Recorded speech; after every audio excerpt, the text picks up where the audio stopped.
Thank you sa mga nag-render ng special number. Thank you kay Sian at ganun din kay Johnny Bell.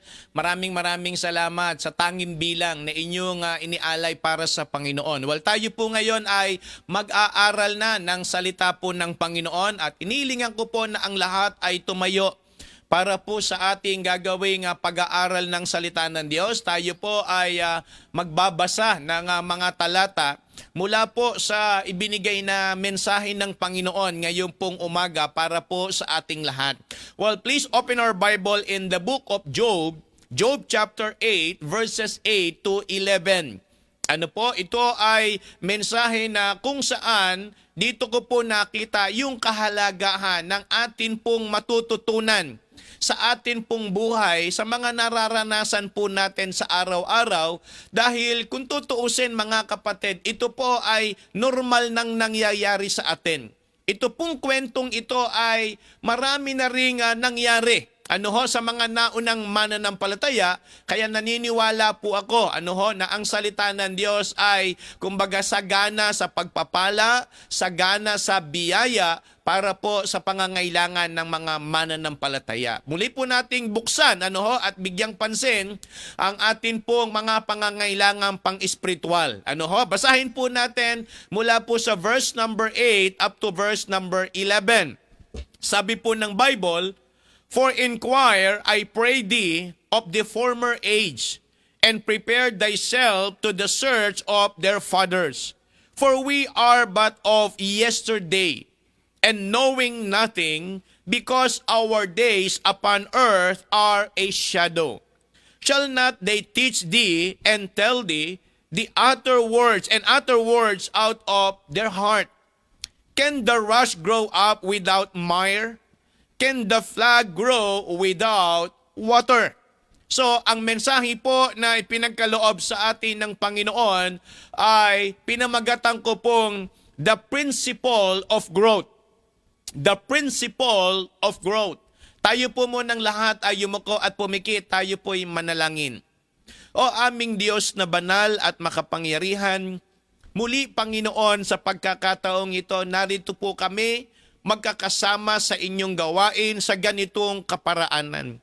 Tunay po, Panginoon, na kami ay nagpapasalamat sapagkat sa kabila ng amin pong sitwasyon, Ikaw po, O Diyos, ay nagbigay pa rin sa amin ng kaparaanan para kami ay magkasama-sama sa gawain mo. Salamat, Panginoon, sa pagtitiwala mo po sa amin. Salamat sa kalakasan, sa buhay, at sa pagkakataon na kami po ay makapag-aral ng inyong salita. Dalangin ko po, O Diyos, na bigyan mo po kami ng malambot na puso. Bigyan mo rin po kami ng sapat na kakayanan na maintindihan po namin at maisip po namin ang mensaheng ito para po sa aming paglago. Tulungan mo kami, O Diyos, na makahakbang sa inyo pong kalooban. Tulungan mo kami, Panginoon, na amin pong maunawaan ang inyo pong will or perfect will para po sa aming lahat. Bigbigay ka po sa amin, O Diyos, ng karunungan, nawa ang banal na Espiritu ay kumilos din sa amin pong kalagitnaan. Ang mensaheng ito, ang buhay ni Job ay gamitin po mong muli para kami ay hamunin, para kami ay lalong maliwanagan sa nangyayari sa amin pong mga buhay. Pagpalain mo po ang gathering na ito. Sa iyo po namin tinatagubilin ng lahat. Ito po ang aming panalangin sa pangalan po ni Kristo Jesus. Amen. So, mari na po kayong makaupo. You may be seated, please. Well, again, the title of our message is The Principle of Growth. Well, napakahalaga na tayo po ay lumalago. Alam nyo po, itong ganitong season, itong ganito pong buwan, sa taon na ibinibigay ng Panginoon sa atin palagi, ay ito yung moment na kung saan ang mga tao ay nag-iisip. Maraming mga pinaplano. Maraming mga gustong gawin na bago sa kanilang buhay. Gaya po ng sinabi ko nung nakaraang linggo, mga kapatid, ang pagbabago, kung talagang gugustuhin natin, mangyayari po ito kahit hindi po bagong taon. Dahil naniniwala tayo, ang mga tunay na kay Kristo ay meron pong karanasan ng pagbabago. Hindi ho po pwedeng nasa Panginoon tayo and then hindi po tayo nagbabago or nababago. Kaya nga yun ho yung malinaw na pinag-aralan natin last Sunday. Well, for this morning, kung titignan natin, yung pagbabago na yon ay hindi po dapat matigil. Yung pagbabago na yon ay hindi po dapat hanggang doon lang, kundi dapat tayo po ay lumalago. Kaya nga pag sinabi ho nating prinsipyo o principle, ito ho ay mahalaga, ito ay vital, ito ho yung fundamental na kailangan nating ginagawa para mangyari sa atin ang paglago. Kaya nga mga kapatid, alam nyo ho, kinuha ko po yung idea or yung ating key verse mula po sa verse number 11. Tignan po ninyo, balikan lang natin. Sabi po nung talata, can the rush grow up without mire? Can the flag grow without water? So parang sinasabi po ni Job, hindi po pwedeng mangyari na ang isang, kagaya ng ganitong halaman, mabubuhay at lalago nang wala doon sa putik. Well, if we say mire, ito po ay isang parang putikan. A heavy, often deep mud or slush. Ito ho yung parabang tinatawag nating swampy. Parabang ito ho yung matubig na may putik na hindi maayos at magandang lugar. A situation, kung ito naman kalagayan, is a situation or state of difficulty, distress, or embarrassment from which it is hard to extricate oneself. Hindi tayo basta-basta makakaalis. 'Di ba? Para kang, 'di ba, nasa drill ng isang sundalo. 'Di ba? Na dumadaan ka sa putik, 'di ba, kahit gaano kalakas ang iyong katawan, ang hirap humakbang, ang hirap gumapang. Hindi mo basta maialis ang sarili mo. Naalala ko noon nung kami ay first time na pumunta ng Kasapa. Diyan po yan sa may Kalbayog, sa may Samar, sa may papuntang Yabong. So papunta kami kila Pastor Albino. First time ko po yon na dumaan sa ganyong klase ng daan papunta sa kanilang lugar. Lumulubog yung aming paa sa putik. Kahit gaano kaganda yung aming suot na stepin, sapatos, yung iba nagbota, naiiwan yung bota na iaangat namin yung aming paa. Yun yung first time na dumaan kami roon. Sabi nga nila, kung gusto mong wag kang dumaan sa ganong kalsada, sumakay ka sa kalabaw. So yun po yung aking karanasan. Then, bigla ko lang naisip na itong ganitong kalagayan, ayaw natin. Ayaw natin ng distress. Ayaw natin ng pressure. Ayaw natin ng difficulties. Ayaw natin nang tayo merong problema sa buhay. Hindi kasi maganda, hindi madali, hindi okay sa pakiramdam. But you know, mga kapatid, sabi ng verse 11, can the rush grow up without mire? So parang sinasabi lang ng Bible, even Job, ito yung kanyang prinsipyo at pananaw kung ang pag-uusapan, paglago. Hindi ho po pwedeng lalago tayo nang wala tayo doon sa lugar na kung saan yun yung tamang lugar para sa atin. Naniniwala po ako, God will put us somewhere else to grow. Ilalagay tayo ng Diyos sa kalagayan kung saan doon po tayo pwedeng lumago. Kung saan doon po natin makikita yung ating mga sarili. Kaya nga sabi ng Bible, hindi po pwede na tayo ay, mabubuhay sa mundong ito nang walang gawain sa buhay natin. Hindi po pwedeng walang church, hindi po pwedeng walang ministry, hindi po pwedeng, walang gawain sa buhay ng mananampalataya. At kung dumarating yung pagsubok, naniniwala ako mga kapatid, hindi po natin pwedeng piliin yung lugar o kalagayan kung ano yung binibigay ng Diyos. Tanggapin po natin sapagkat yun po ang pwedeng maging paraan para tayo ay maging malago. Well, tignan nyo po yung Job chapter 1. Okay? Try to consider this. Job chapter 1, verses 8 to 11. And the Lord said unto Satan, hast thou considered my servant Job, that there is none like him in the earth, a perfect and an upright man, one that feareth God and skeweth evil? Then Satan answered the Lord and said, that Job feared God for naught? Hast not thou made an hedge about him, and about his house, and about all that he hath on every side? Thou hast blessed the work of his hands, and his substance is increased in the land. But put forth thine hand now, and touch all that he hath, and he will curse thee to thy face. Look at the accusation of Satan about Job. Kaya lang naman nagtatapat yan kasi pinagpapala ng Diyos.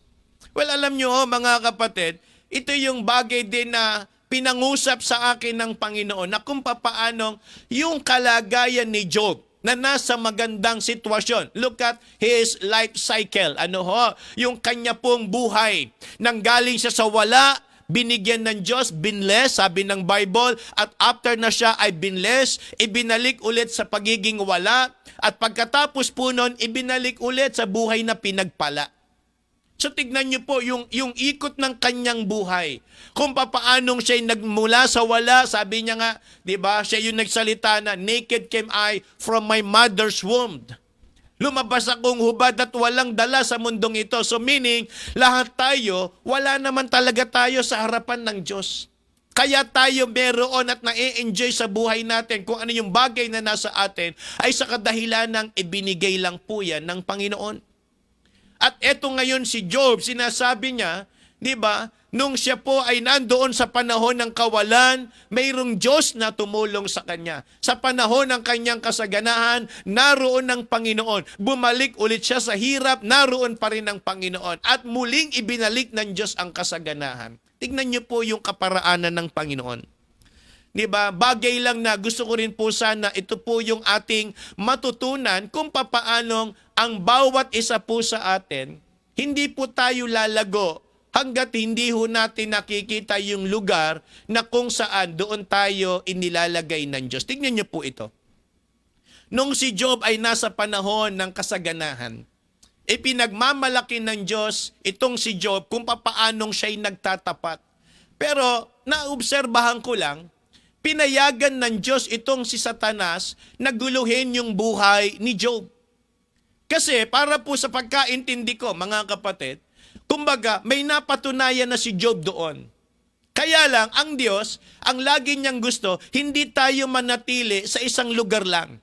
Hindi tayo manatili sa isang kalagayan lang. Kung tayo po ay nakaranas ng pagpapala, mga kapatid, ang tama sa atin pong dinaranas na biyaya, dapat tayo po ay lumago.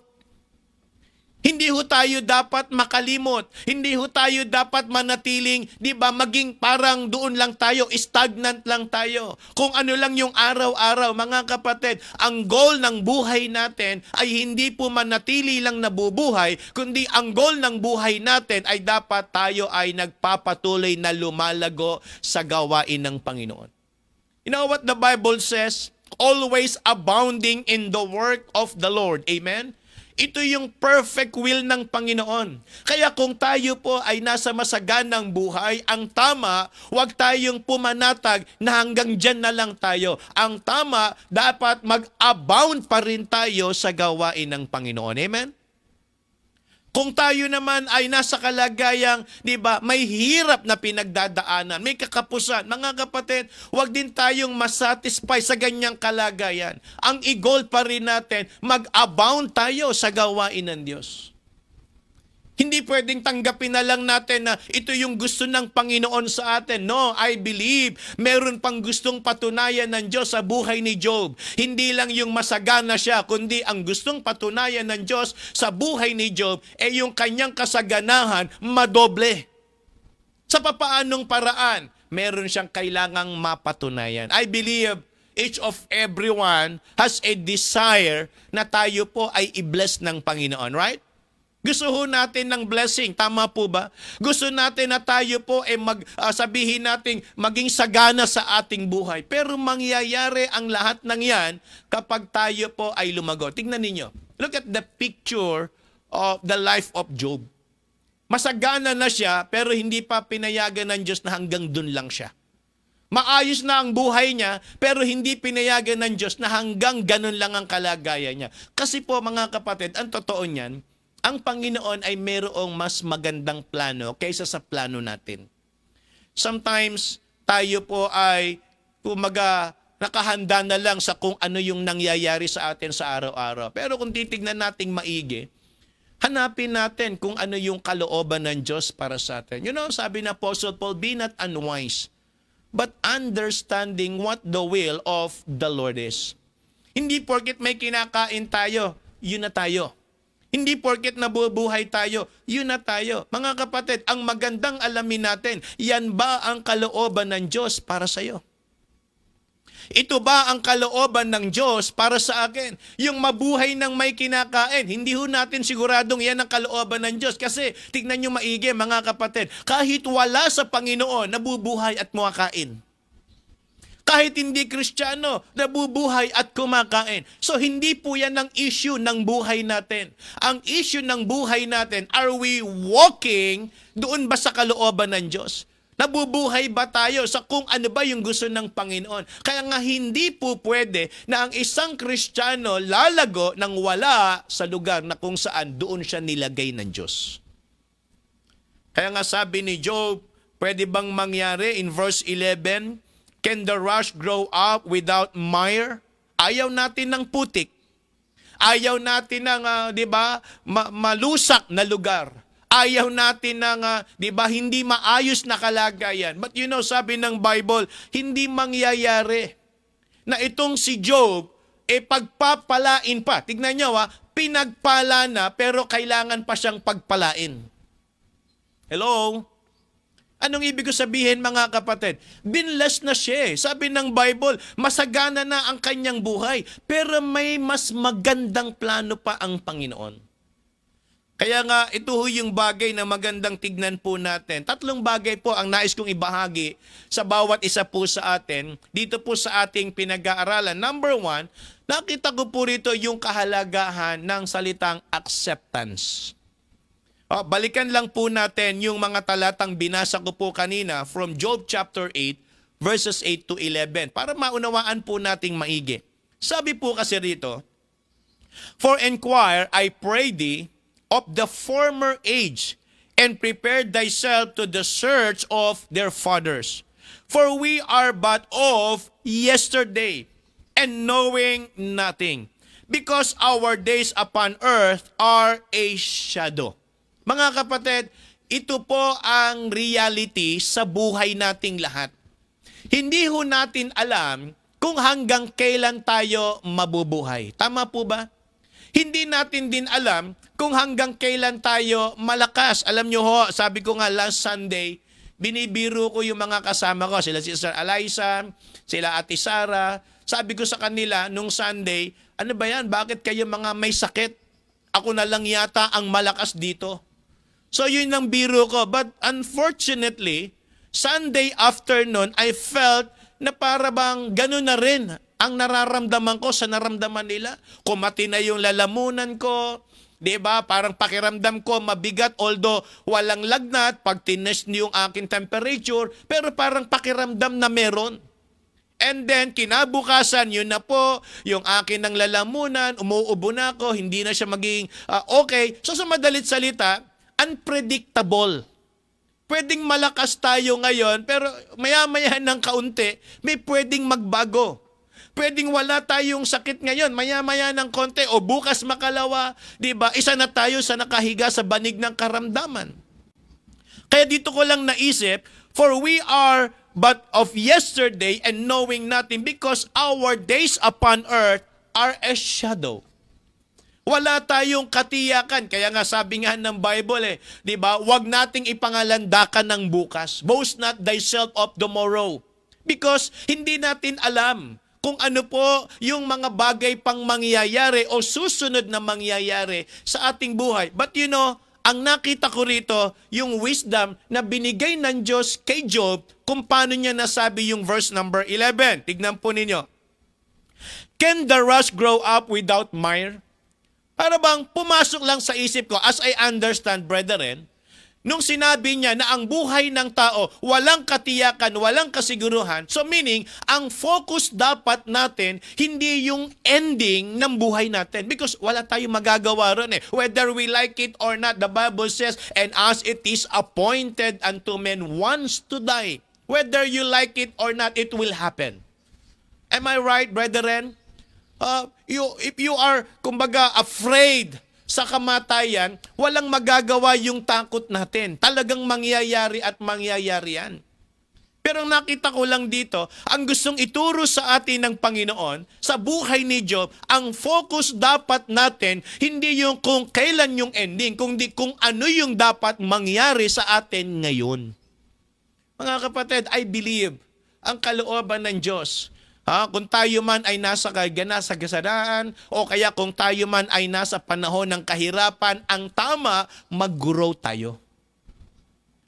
Hanggat hindi tayo nag-grow, hindi natin makikita kalooban ng Diyos. Tandaan niyo po mga kapatid, hanggat hindi tayo, di ba, nagkakaroon ng paglago sa ating buhay pananampalataya, mananatili tayo sa ganyang kalagayan. Di ba? Maayos ka nga, di ba? Maganda nga ang kalagayan mo. Kung hindi ka naman nag-grow, wala ring kabuluhan ang lahat ng yan. Lilipas yan, mawawala yan. Kung meron tayong pressure sa buhay, kung meron tayong problemang pinagdadaanan, at hindi tayo lumago, walang silbi yung pinagtitiis natin dyan sa hirap na yan. Why? Because hindi tayo nag-grow. Tandaan po ninyo mga kapatid, ang Panginoon, laging meron siyang masigit at magandang plano. Sabi nga ng Job chapter 1 verse number 21, ito yung bagay na natutunan ko sa buhay ni Job kung paano niya tinanggap yung kanyang kalagayan. Mga kapatid, napakahalaga ko kasi na maintindihan natin ito. Sabi po ng Bible, and said, naked came I out of my mother's womb, and naked shall I return thither. The Lord gave, and the Lord hath taken away. Blessed be the name of the Lord. Imaginein lang natin, sinabi to ni Job sa panahon nang siya po ay mayroon ng pinagdadaanan. Lahat tayo, meron ho tayong pinagdadaanan sa buhay. Bawat isa po sa atin, meron tayong landas na kailangan nating tahakin. Pero mga kapatid, bagay na itinuturo sa atin ng Panginoon, tanggapin natin yung mga pinapayagan ng Diyos. Kung ano man ito mga kapatid, 'di ba? Matutunan natin na ang lahat ng ito ay hindi po pwedeng hindi alam ng Panginoon. Alam po 'yan, sigurado ko.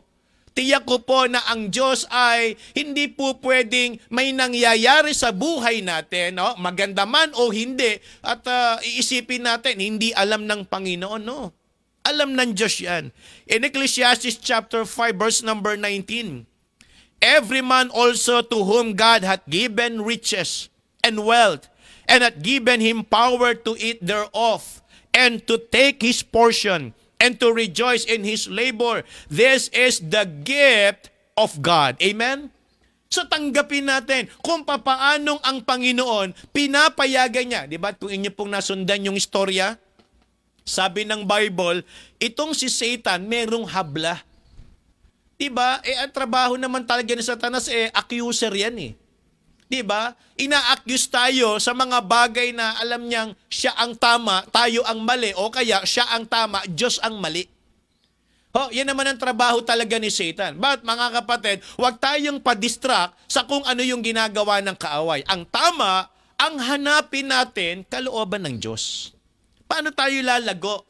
Paano tayo makapagpapatuloy? Paano natin magagawa? Paano natin tatanggapin? Alam nyo mga kapatid, bagay lang na tinuro ng Diyos. Sabi kasi ng verse number 5, yung sinabi niya verse number 19 sa chapter 5, this is the gift of God. Ito po ay regalo. So, pumasok lang sa isip ko, pag sinabi nating gift, ito po ay hindi pinagtrabahuhan. Ito po ay hindi nagre-require ng kapalit. So, ibig sabihin, kung ano yung nasa atin na pinayagan ng Diyos, binigay ng Diyos, mga kapatid, ito raw ay regalo. Okay? So iniisip ko po, sabi ni Job, naked came I out of my mother's womb, and naked shall I return thither. The Lord gave. So meaning, yung kanyang mga tinanggap na biyaya, regalo. Amen? Blessing. Yung kanya pong pinagdaanan na nawala yung lahat ng yon, ang sabi ng Bible, regalo, bigay ng Diyos. Sa madalit salita, wala tayong pwedeng ihabla o maging negatibong damdamin sa Diyos kung anuman yung ating nararanasan ngayon. Ano pong ibig ko sabihin? Yan po yung senyales na tayo ay nag-grow. Yung kaya nating tanggapin, yung katotohanang ito yung bagay na pinararanas sa atin ng Diyos at posible ito rin yung kalooban niya na maranasan natin para tayo ay matuto. Napatunayan na ng Panginoon na nung sumagana si Job, natuto si Job hindi nakalimot sa Panginoon. Amen? Proven. Yumaman siya. Hindi nakalimot. Purihin ng Diyos. Salamat sa buhay ni Job. Pero, merong gustong patunayan ng Panginoon sa buhay ni Job. Ano yun? Kapag naghirap kaya ito, ako pa rin ang Panginoon ito? Kapag nawala kaya, kasi nga, di ba, yun po yung accusation ni Satan. Kaya lang naman nagpe-praise the Lord yan Kaya lang naman active yan Di ba? Kaya lang naman nandyan yan Kasi binubuhay mo, pinakakain mo, pinasasagana mo. Pero tingnan mo, subukan mo na mawala ang lahat ng yan. Magsasamba pa kaya yan? Aawit pa kaya yan? Kakanta pa kaya yan? Alam niyo mga kapatid, meron ding pinatunayan si Job sa buhay niya, hindi lang sa panahon ng sagana, at kahit sa panahon ng kawalan at kahirapan, natuto siya. Sabi nga ng Bible, the Lord gave, the Lord hath taken away. Blessed be the name of the Lord. Mga kapatid, hanggat hindi ho tayo natututo, hindi ho tayo lalago. Hanggat hindi po natin tinatanggap kung ano yung bagay na pinapayagan ng Diyos sa buhay natin, hindi tayo lalago. Napakahalaga ng acceptance. Tanggapin na natin. Well, whether we like it or not, kung nandyan na yan, di na natin yan maibabalik. Alam niyo mga kapatid, di na natin maibabalik yung sitwasyon, di na natin maiuulit yung nakaraan. Harapin na natin kung ano yung nasa harapan natin na inilagay ng Panginoon. Sabi ng Ecclesiastes chapter 5 verse number 15, as he came forth of his mother's womb, naked shall he return to go as he came, and shall take nothing of his labor, which he may carry away in his hand. Lumabas tayong walang dala, babalik tayo na wala rin tayong mabibitbit. Kaya nga, naisip ko lang mga kapatid, ito pong nangyayari sa atin, parang sabi ko nga kanina, para tayong roller coaster Diba?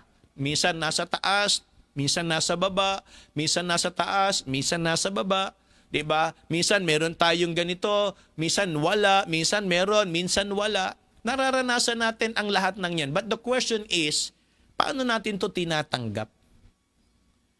Hindi man ibig sabihin nasa atin yan, nangyayari yan, maluwag na sa atin at tama na yung nagagawa natin. Because ang totoong acceptance, nung nandiyan ka na sa ganyang kalagayan, ang ginagawa mo, yung tama. Yung kalooban pa rin ng Panginoon. Hindi porket lahat tayo nasa ganyang hirap, pero ang ginagawa natin, kalooban ng Panginoon. Mga kapatid, ito yung bagay na gustong ituro sa atin ng Panginoon this morning. Diba? The principle of growth. Number 1 is acceptance. Si Job, tinanggap niya Diba? May magagawa ba ako? May magagawa ba tayo? Kung sakali man, napilit nating alisin o kaya lisanin yung ganyang sitwasyon, may magagawa ba tayo? The truth is, wala. Hindi naman tayo pwedeng lumaban sa Diyos. Pwede tayong magsalita against Him. Pwede tayong umakto kagaya ni Jonah na talagang nilalabanan ng kalooban ng Diyos. But look what happened to him. What happened to Jonah? May nangyari ba yung pagmamaktol niya? May nagawa ba yung pagre-rebelde niya? Naig ba siya sa kamay ng Diyos? Tinalo niya ba yung kapangyarihan ng Panginoon? Well, kumbaga, gising tayo sa katotohanan. Wala tayong magagawa. Ang magandang gawin na lang natin, tanggapin natin kung ano yung pinapayagan ng Diyos. I-accept natin. Kung kalooban ng Panginoon ay ito, lumago ako rito. Amen? Kung ang kalooban ng Panginoon sa akin ay ganitong kalagayan, lumago ako. Tingnan ninyo. Kapag nangyari yan, pwedeng may mangyaring kakaiba sa buhay natin.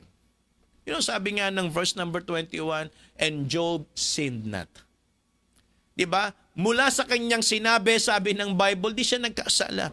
Kaya nga napakahalaga ng acceptance. Then number 2, excuse me, napakahalaga ng endurance.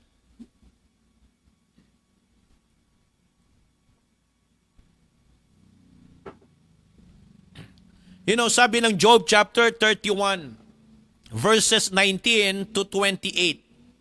If I have seen any perish for want of clothing, or any poor without covering, if his loins have not blessed me, and if he were not warm with the fleece of my sheep, if I have lifted my hand against the fatherless, when I saw my help in the gate, then let mine arm fall from my shoulder blade, and mine arm be broken from the bone. For destruction from God was a terror to me, and by reason of his highness I could not endure. If I have made gold my hope, or have said to the fine gold, Thou art my confidence. If I rejoice because my wealth was great, and because mine hand hath gotten much, if I beheld the sun when it shined, or the moon walking in brightness, and my heart hath been secretly enticed, or my mouth hath kissed my hand, these also were an iniquity to be punished by the judge. For I should have denied the God that is above. So, iniisip ko lang mga kapatid, ito pong statement ni Job ay pagpapatunay lang na yung kanyang pinagdaanan, mga kapatid, hindi po biro. Alam niyo kung bakit? Kasi sinabi niya rito lahat ng meron siya, lahat ng kayang gawin, mga kapatid, kung tutuusin, walang napatunayan. Parang ang gusto lang patunayan ng tao, kapag siya meron, parang dinideny o nawawala ang Diyos sa buhay natin. Pero alam niyo mga kapatid, according to Job, lahat ng meron siya, walang nagawa. Alam niyo, sabi ko nga itong sitwasyon natin, mga kapatid, hindi pwedeng magmalaki ang malakas. Hindi pwedeng magmalaki ang maayos ang kalagayan. Hindi pwedeng magmagaling ang matalino. Hindi pwedeng, alam niyo po, sa madalit salita, wala tayong pwedeng ipagmalaki sa harapan ng Diyos. Ano mang bagay na meron tayo sa sitwasyon natin, mga kapatid, alam niyo, tingin ko po rito, kaya hindi to tinatapos kaagad ng Panginoon. Marami siyang gustong ituro pa. Marami siyang gustong patunayan pa sa ating buhay. Pero ito ang tanong. Para tayo matuto, mga kapatid, ang kailangan natin, endurance. Kaya ba nating tiisin yung paraan ng Diyos? Kaya ba nating, tanggapin na kung ano yung pinapayagan ng Panginoon sa atin? Mahirap. Mahirap, mga kapatid. Hindi madaling lumago kung ikaw ay, sabi ko pag nandun ka sa putikan, ang hirap lumakad. Pag ang paa mo, sabi ko naranasan namin na halos umabot na sa hanggang tuhod, na lumulubog yung aming paa.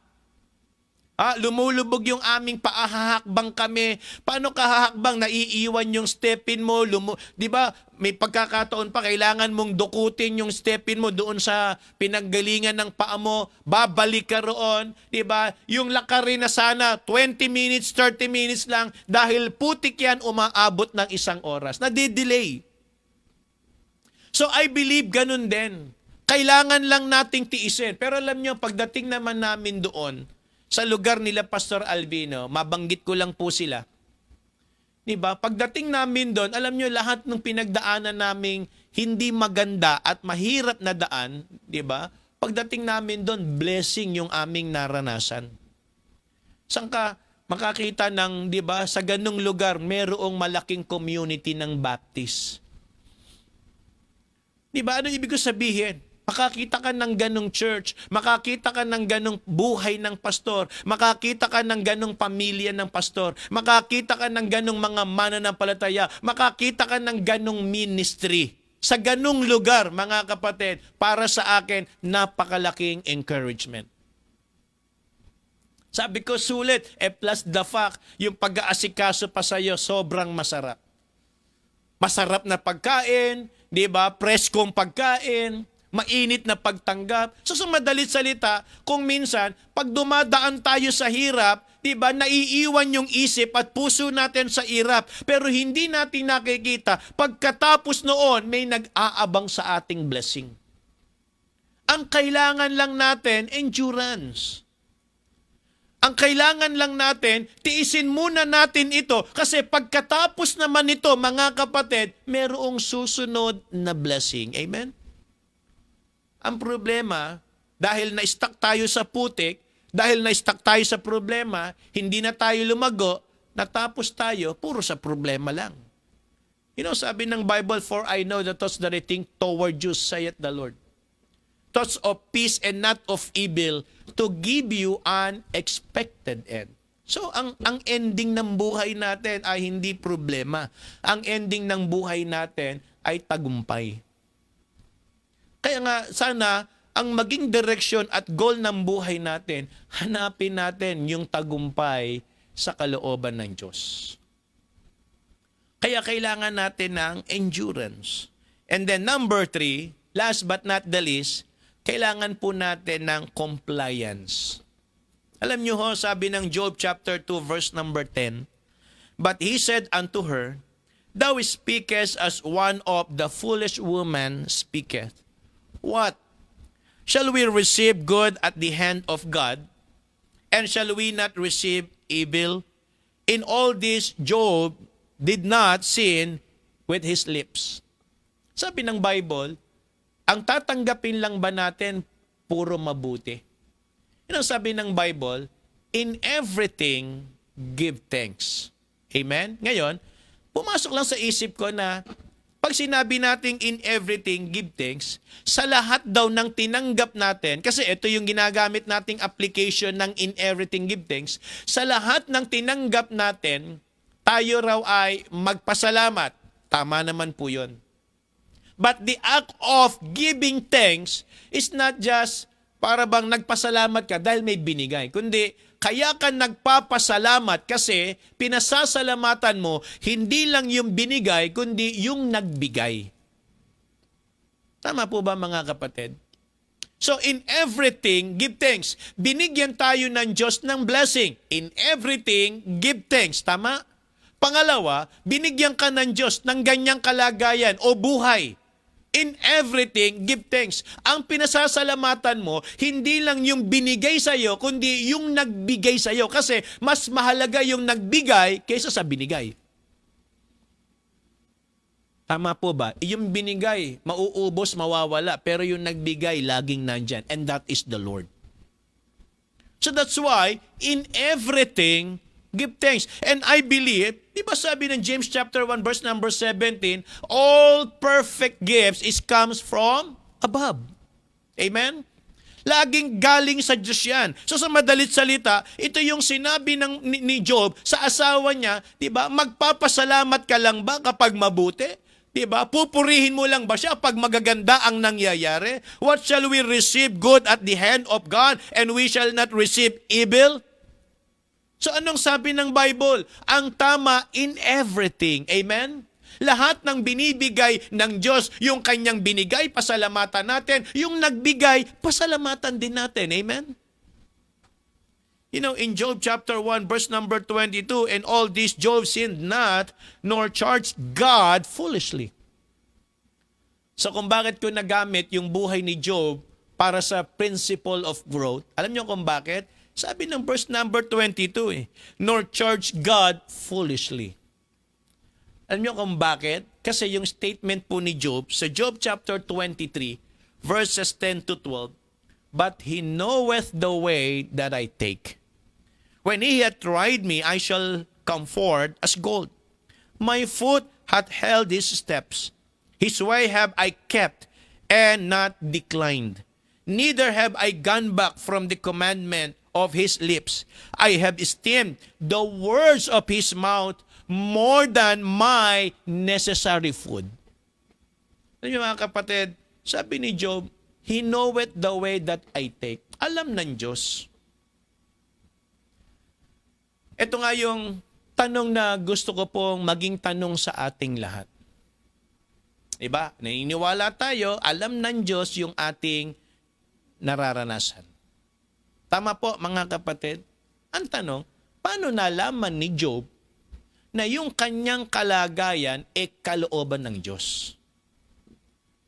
Ito bang tayo ho, mga kapatid, kumbaga, tanong lang sa sarili natin, yan bang kalagayan natin? Kaya ba tayo merong napagdadaanan? Kasi tiyak ba natin kalooban to ng Diyos? Sige nga po, lahat tayo, pues pwedeng merong kakapusan, hirap, problema, sakit, o kaya yung mga pinagdadaanan sa buhay, yan ba tiyak nating kalooban ng Diyos? Kasi si Job, napatunayan niya, "But he knoweth the way that I take. When he hath tried me, I shall come forth as gold." So, na-confirm niya na after this, I shall come forth as gold. Tayo kaya, ito kayang testing na ito kayang problemang ito, ang ending kaya nito, paglago? Ang ending kaya nito, gold, kagaya ng kay Job? Maganda alam natin mga kapatid kasi walang explanation ang Diyos kay Job. Job, testing lang ito. Job, ginamit lang kita. Walang ganong paliwanag ang Diyos kay Job eh. And even tayo rin bilang mga nasa gawain, walang paliwanag ang Diyos kung bakit tayo nagugutom, bakit tayo nagkakasakit, bakit tayo may problema, bakit may mga taong, di ba, hindi maayos. Mga kapatid, naniniwala ako, kung gusto natin na matiyak na ito ay kalooban ng Diyos, maging kagaya tayo ni Job sa reaksyon. Ano po yon? Sabi ng verse 22 sa chapter 1, "Nor charge God foolishly." Very simple. Lahat ng nangyayari sa atin, ituring natin na ito ay pagtuturo ng Diyos. Amen? Whether it be galing yan sa paraan para tayo mag-grow o galing yan sa pagkakamali natin, ang tama, matuto tayo. Dahil pag hindi, kahit galing yan sa Diyos at hindi tayo natututo, hindi rin tayo mag-grow. At kung yung ating napagdadaanan mula sa pagkakamali natin, hindi rin tayo matututo, hindi rin tayo mag-grow. Useless. Diba? Walang silbi yung napagdadaanan natin kung hindi tayo matututo. Sabi ng Bible, in all this Job sinned not, nor charged God foolishly. Kaya nga, sa atin pong paglulundo, in Job chapter 23, verse number 14, "For he performeth the thing that is appointed for me, and many such things are with him." Ang intindi ko po rito, ang Diyos, meron na siyang nakaplano. Ang Diyos, meron siyang nakaredy na gustong gawin sa buhay natin. But my point is this, handa ba tayo na gawin o sundin yung gusto ng Diyos para sa atin? Kasi naniniwala ko, kung titignan nyo, the steps of a good man are ordered by the Lord. Meaning, meron na hong nakadesenyong buhay para sa atin. Meron na siyang nakaredy. Kaya lang, ang tanong ko mga kapatid, tanggap ba natin ang paraan ng Diyos? Kaya nga sana sa atin pong naging pag-aaral ngayong umaga, yung salita ng Panginoon ang siyang maging dahilan para tayo po ay lumago at matuto. Tandaan po ninyo, wag lang yung sitwasyon ang magpaalala sa atin.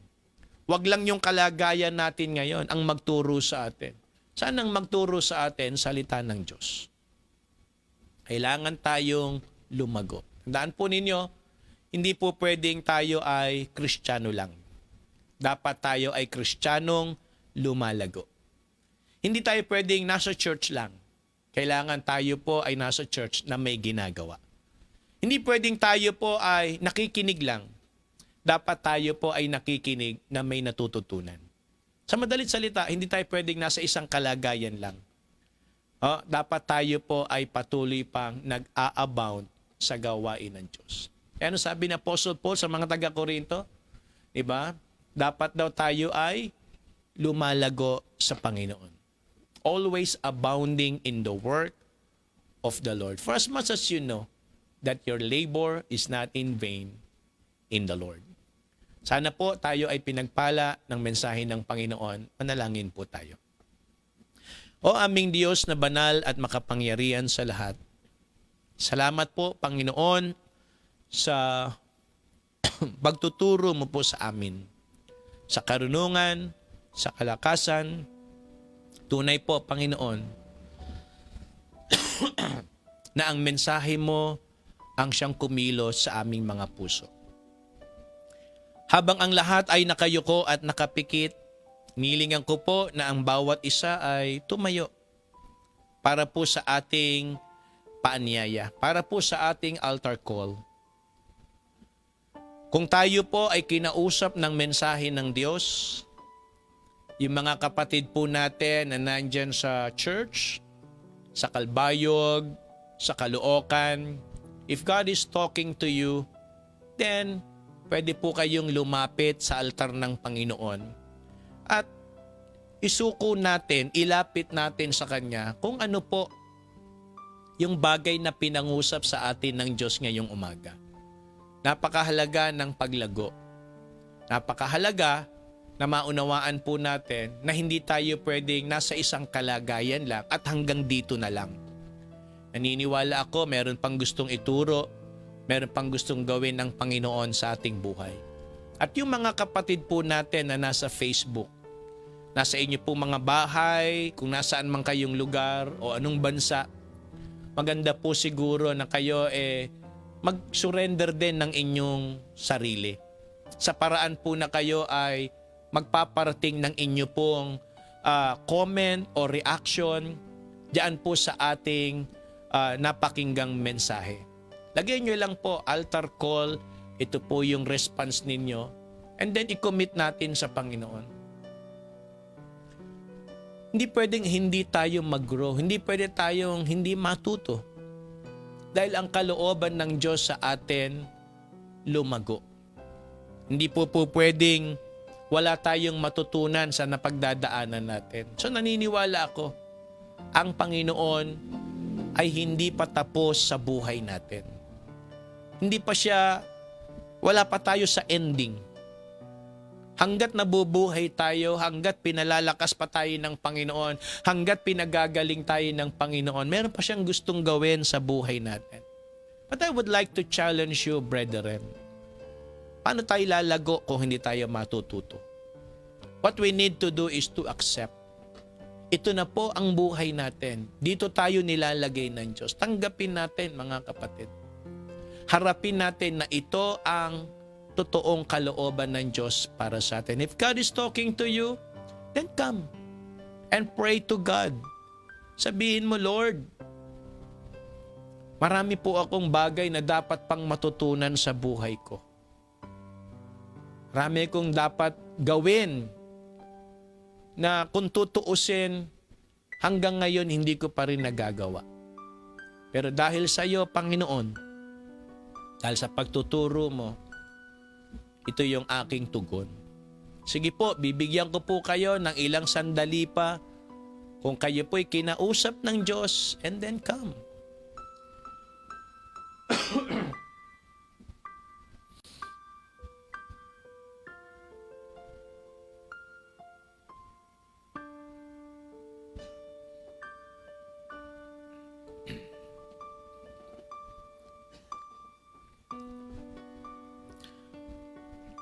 Kung ang Panginoon kumikilos sa inyong puso, tinatawag kayo para sa full-time work, Tinatawag kayo para sa Bible school.